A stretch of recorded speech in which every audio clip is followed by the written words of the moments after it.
We have about 60 colleges of architecture that have signed MOUs with us, and they are called our cause clubs. Our cause being our cause, also architects for a cause. The know-how for teaching also is lacking. So we started doing faculty development programs now.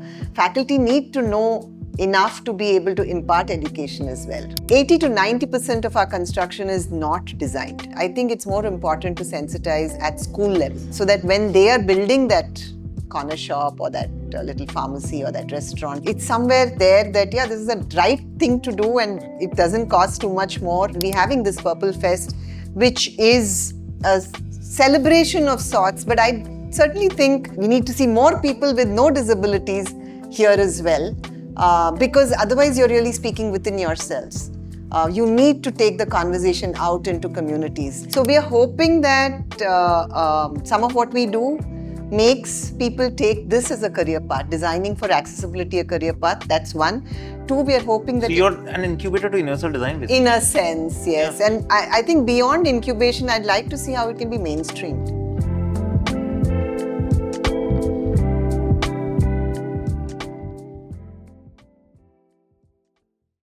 Hello and welcome to the India Autism Center podcast here at the Purple Fest Goa 2025. We have with us here today Gita Balakrishnan, an architect and somebody who's doing a lot of work on universal design and accessibility. She is the founder of the Ethos Foundation and she's going to tell us more about her journey, her various walks, and also what she's doing to make India an accessible country in terms of built environment for persons with disabilities. Thank you so much for joining us, ma'am. Hi, Nipun. Pleasure to be here. Thanks for having me. Gita, you were telling me before this interview, before we formally started recording, that it was a walk that really inspired you to start Ethos Foundation and the work that you do on universal design. Tell us more about that. It's ironical that we're talking about walking when we're talking about accessibility. Your walking is helping my wheeling, I guess. I guess. So here I was walking across from Calcutta to Delhi, 1700 kilometers. And the idea was to explore the power of design. And it turned out that the exploration more was on how we as designers aren't doing enough for even us to talk about the power of design. And as I navigated and I found my way through various states of India, it was on the 51st day of my walk at Datia in Madhya Pradesh.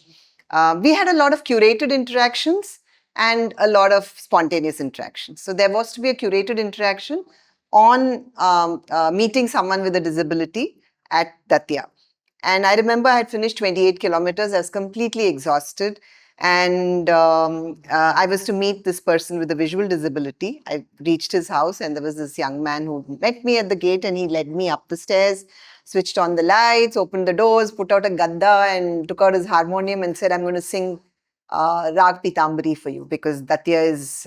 and I said, hey, listen, I'm totally exhausted. Main bas Harshvardhan se milne aayi hu. So he says, main hi Harshvardhan hu. And it threw me off to see that how comfortably he had moved around the house. And I was expecting someone who... was totally helpless and right. And then he sat me down and we had this conversation where he said that his house, he's completely comfortable with. His environment, he's completely comfortable with. But when you move out, society makes it impossible for people with disabilities to find their way around. And while we knew that in some way, as I studied architecture, as I navigated my life, I think this really hit home the point very strongly. And that is why our action area of Udita, which is universal design, is the answer, as I call it, came about. And that's your answer to the question on why the walk got me to the area of access. Tell us more about what you exactly do. So, as an architect, over a period of time, over the last 23 years, I've been exploring outside the classroom learning. And I've built this whole community of colleges of architecture, young architects. And since it's 23 years long, there are architects who graduated 23 years ago who are still part of our network. So this whole universe was built. And there was a lot of goodwill because of the various activities we did. And use that opportunity through Ethos Foundation now to leverage and to harness that power for better momentum for change. And while I will not get into the other action areas because they are not relevant really, but we do work with environment, we do work with construction workers, we do work with design reaching the poor and so on.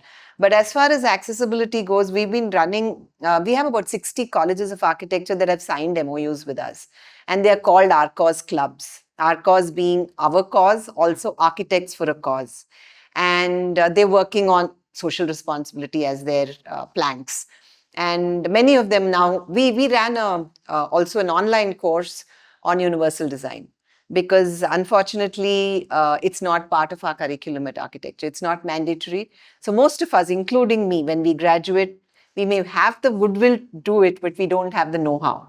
So to equip students, we started this course and we called it Beyond Ramps and Railings.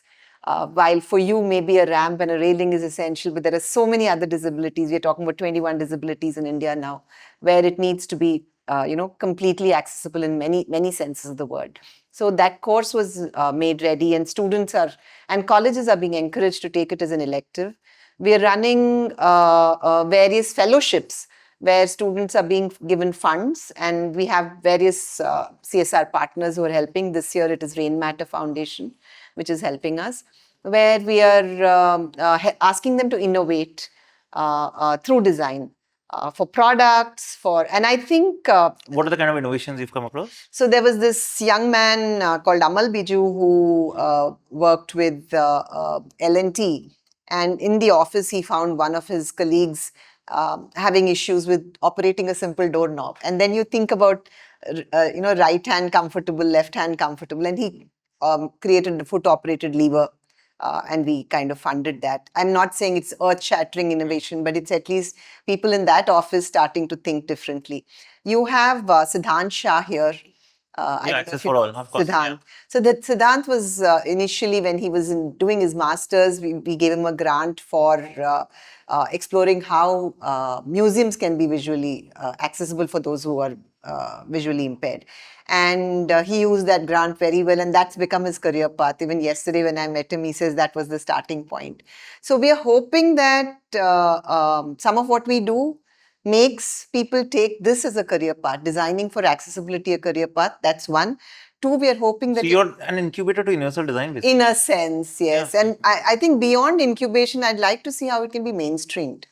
There's no point in it being looked at in silos. Absolutely. And in fact, something that I've always wondered is, why don't all architecture colleges anyway teach universal design? Absolutely. Why don't all law schools teach the RPW Act? Why are not all B.Ed courses training people on special education as well? Why do we need to have these specialists? So I think it's also because the know-how for teaching also is lacking. So we started doing faculty development programs now.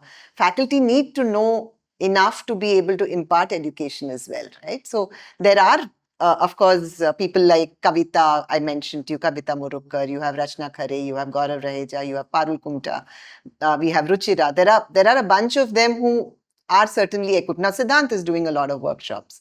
But if you want it to be mainstreamed, every faculty member should look at this as something that naturally comes to you when you're teaching, right?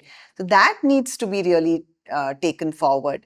When you talk about mainstreaming, on all my walks, even the Goa walk, when you come to a city, maybe you look at a bus stop, you look at a mall, there are certain things that are being looked at and observed and part of the infrastructure.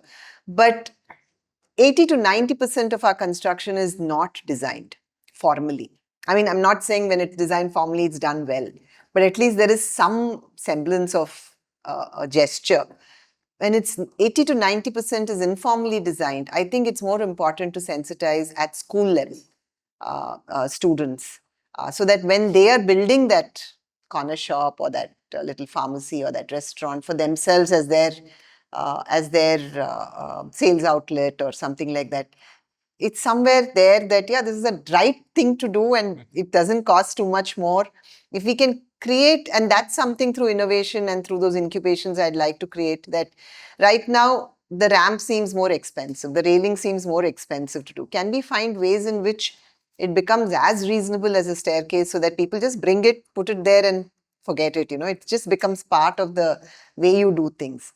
And that's when it will start getting mainstreamed, I think, because you can do 20%, you can probably enforce through RPWD, you can get designers, but the 80% that is building organically. Yeah. If you want to get them, because if they don't, then the precinct is not going to be accessible, however hard you try. So, are you doing any work at schools as well, since you So mentioned? yes, so I have in fact committed this Purple Fest that we are going to start a module for schools, and I'd like to do it, catch them young, because many of them drop out at class 5, at class 8, and they are the ones who probably set up some shops and things like that, and they also need to be sensitized. So I think it should start really young and be looking, while we've done these modules for architecture schools, this is something that has hit me in this particular walk, that it's important for us to work with non-architects as well. And I'd certainly like to do something with them. And let's see if we can do something together on that as well. No, definitely. I think that's an excellent idea in that sense. But you said that and I'm sure you've interacted with a lot of young architects through your various programs. Do you think attitudes are changing? Do you think the younger generation is more sensitive compared to the previous ones? Oh, yes. I think the distinction between empathy and pity is still to be clarified to them. They still feel that sense of charity or that sense of privilege of sorts, that you're helping somebody. But I think when you start explaining to them that that's not what is needed here, like I'll give you an example. Last year I had fractured my foot. And that's also something I want to talk about, because when I started walking for this, there are people who would come and ask me, what is your relation to disability? We all are temporary able-bodied, right? Yeah. Not just that. I think it's important for those who have no connection to disability to actually come in and do something. That's when, that's the body that you want to sensitize, right? That's the group of people you want to sensitize. And so I think that's something I'd like to start with, that visibly, or I do not have a connection to disability in that sense. But last year I did fracture my foot, and I'm someone who walking and my foot is like extremely important, and I was running and I twisted it and I fractured. And then you start looking at the same. This was in the middle of a walk. It was in the middle of a run. I paused, not a campaign. Fortunately, that happened. When you read my book, it's a 70-day campaign. That's what I was wondering. It actually happened in Gwalior. I twisted my foot, but it was not a fracture. So I was back on my feet in 5 days. But this was more recent, last year.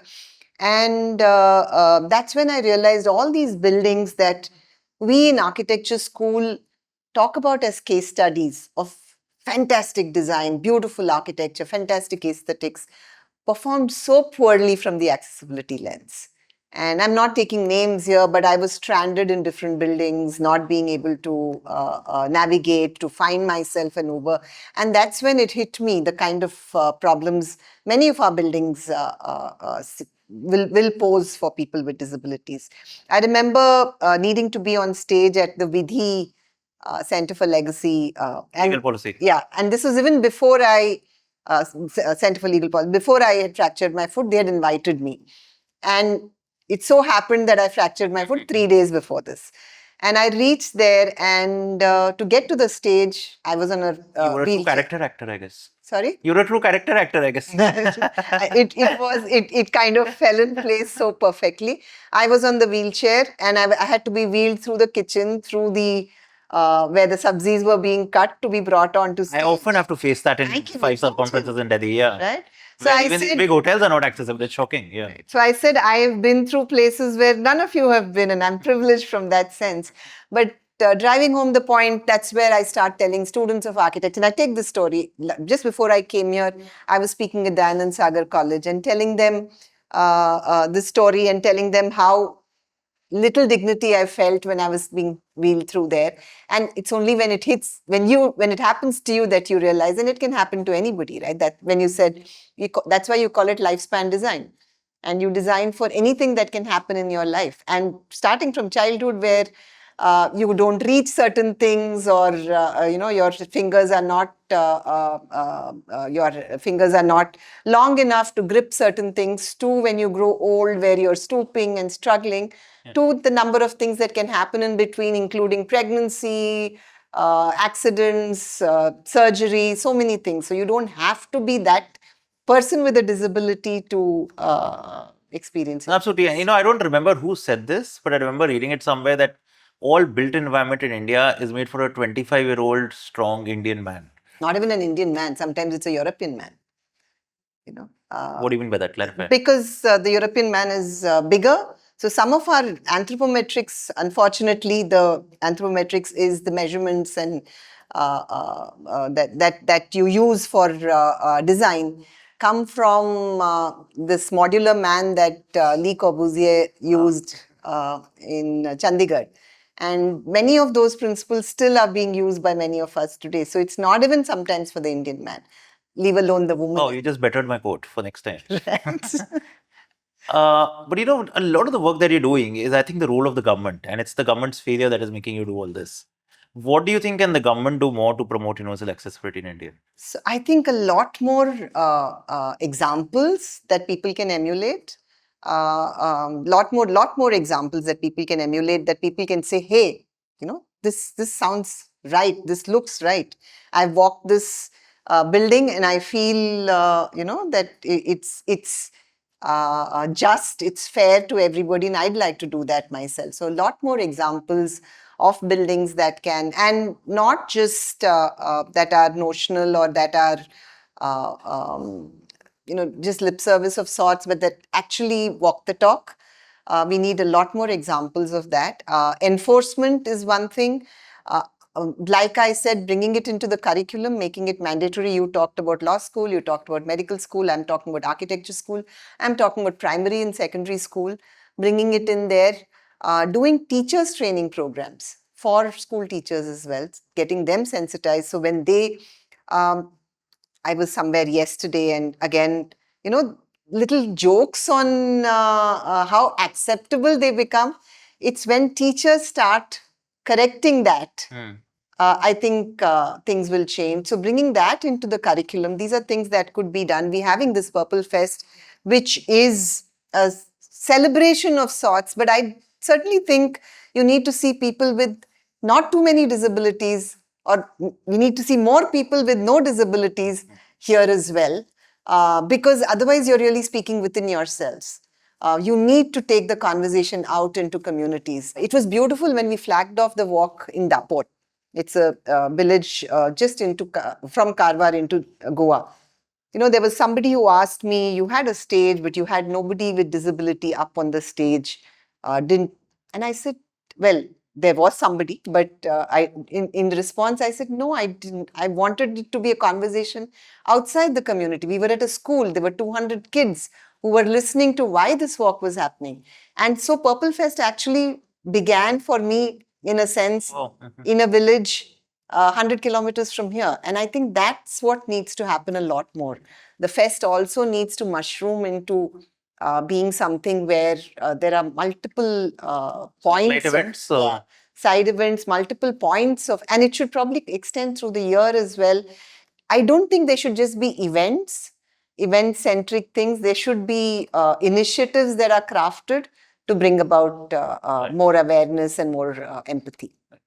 Gita, I've already taken a lot of your time, but I want to ask you one last question that I've been asking everybody on this podcast. What do you think can the common citizen of India do to make India an equal opportunity country for persons with disabilities? The common citizens that are sensitized and already aware, there's a lot they can do, because then if each one taught one, suppose I said this recently to in a Insta post as well. If there are we have 100,000 architects, say, that are registered. If 100,000 architects decide they will build one building that is completely accessible, they will reach out to one school and probably spread the message. You'll have so many more people aware and sensitized, and I think that's something that could happen when common people are already sensitized. Those that are not yet sensitized, I think it's time to wake them up. I don't know what they can do, because if they're still going to be holding your hand and helping you cross the road, that's certainly not enough. So I think there's a lot more that they need to be made aware of. So I think it's the job of people who already understand this space a little bit to probably spread the word better. I don't know if I've answered your question. No, absolutely. Yeah. And on that note, I hope the rest of the citizens do wake up by the time we meet next. Yes. And thank you so much for joining us on the India Autism Center podcast. Thanks so much, Nipun. It's been a pleasure talking to you. Thank you.